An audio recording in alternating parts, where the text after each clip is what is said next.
श्री विष्णु पुराण द्वितीय अंश 14वां अध्याय जड़ भरत और सौवीर नरेश का संवाद।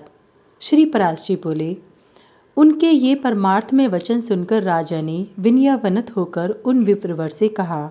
राजा बोले, भगवन, आपने जो परमार्थ में वचन कहे हैं उन्हें सुनकर मेरी मनोवृत्तियाँ भ्रांत सी हो गई हैं। हे विप्र, आपने संपूर्ण जीवों में व्याप्त जिस असंग विज्ञान का दिग्दर्शन कराया है वह प्रकृति से परे ब्रह्म ही है, इसमें मुझे कोई संदेह नहीं है। परंतु आपने जो कहा कि मैं शिविका को वहन नहीं कर रहा हूँ, शिविका मेरे ऊपर नहीं है, जिसने इसे उठा रखा है वह शरीर मुझसे अत्यंत पृथक है। जीवों की प्रवृत्ति गुणों सत्व रज तम की प्रेरणा से होती है और गुण कर्मों से प्रेरित होकर प्रवृत्त होते हैं। इसमें मेरा कर्तृत्व कैसे माना जा सकता है? हे परमार्थज्ञ, यह बात मेरे कानों में पड़ते ही मेरा मन परमार्थ का जिज्ञासु होकर बड़ा उतावला हो रहा है। हे द्विज, मैं तो पहले ही महाभाग कपिल मुनि से यह पूछने के लिए कि बताइए संसार में मनुष्य का श्रेय किसमें है, उनके पास जाने को तत्पर हुआ हूँ। किंतु बीच में ही आपने जो वाक्य कहे हैं उन्हें सुनकर मेरा चित्त परमार्थ श्रवण करने के लिए आपकी ओर झुक गया है। हे द्विज, ये कपिल मुनि सर्वभूत भगवान विष्णु के ही अंश हैं। इन्होंने संसार का मोह दूर करने के लिए ही पृथ्वी पर अवतार लिया है। किंतु आप जो इस प्रकार भाषण कर रहे हैं कि उससे मुझे निश्चय होता है कि वे ही भगवान कपिल देव मेरे हित की कामना से यहाँ आपके रूप में प्रकट हो गए हैं। अतः हे द्विज, हमारा जो परम श्रेय हो वह आप मुझे विनीत से कहिए। हे प्रभु, आप संपूर्ण विज्ञान तरंगों के मानो समुद्र ही हैं। ब्राह्मण बोले, हे राजन, तुम श्रेय पूछना चाहते हो या परमार्थ?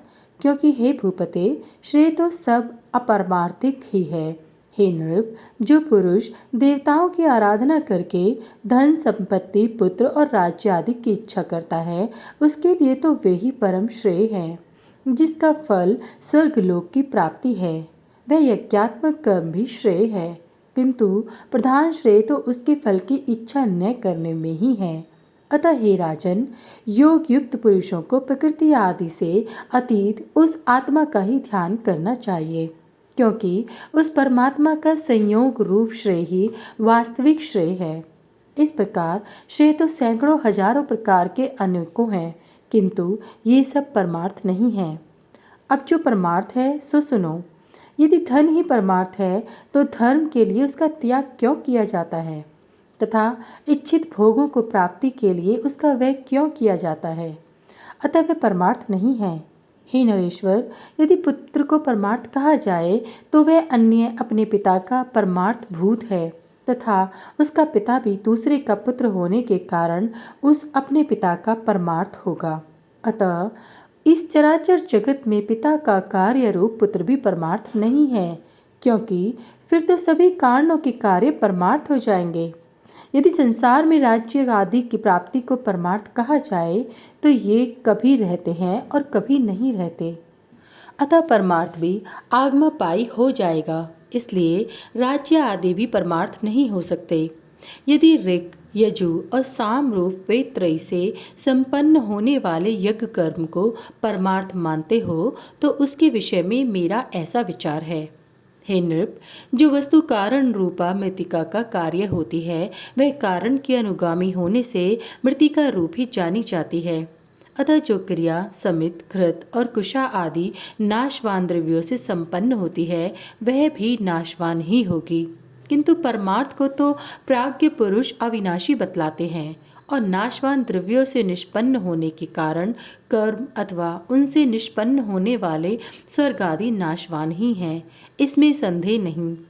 यदि फलाशा से रहित निष्काम कर्म को परमार्थ मानते हो तो वह तो मुक्ति रूप फल का साधन होने से साधन ही है, परमार्थ नहीं। यदि देहादि से आत्मा का पार्थक्य विचार कर उसके ध्यान करने को परमार्थ कहा जाए तो वह तो अनात्मा से आत्मा का भेद करने वाला है और परमार्थ में भेद है ही नहीं।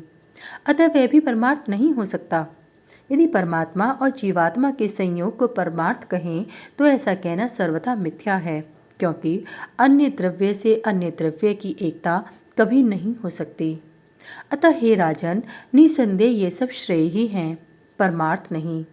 अब जो परमार्थ है वह मैं संक्षेप से सुनाता हूँ, श्रवण करो।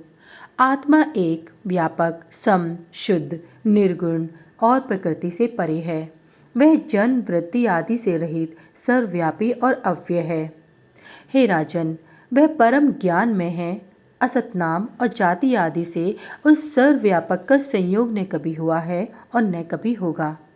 वह अपने और अन्य प्राणियों के शरीर में विद्यमान रहते हुए भी एक ही है। इस प्रकार का जो विशेष ज्ञान है वही परमार्थ है। द्वैत भावना वाले पुरुष तो अपरमार्थदर्शी हैं।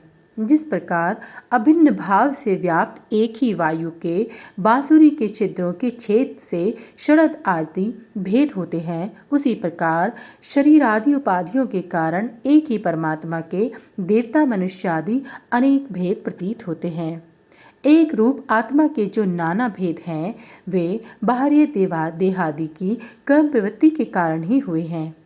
देवादि शरीरों के भेद का निराकरण हो जाने पर वह नहीं रहता।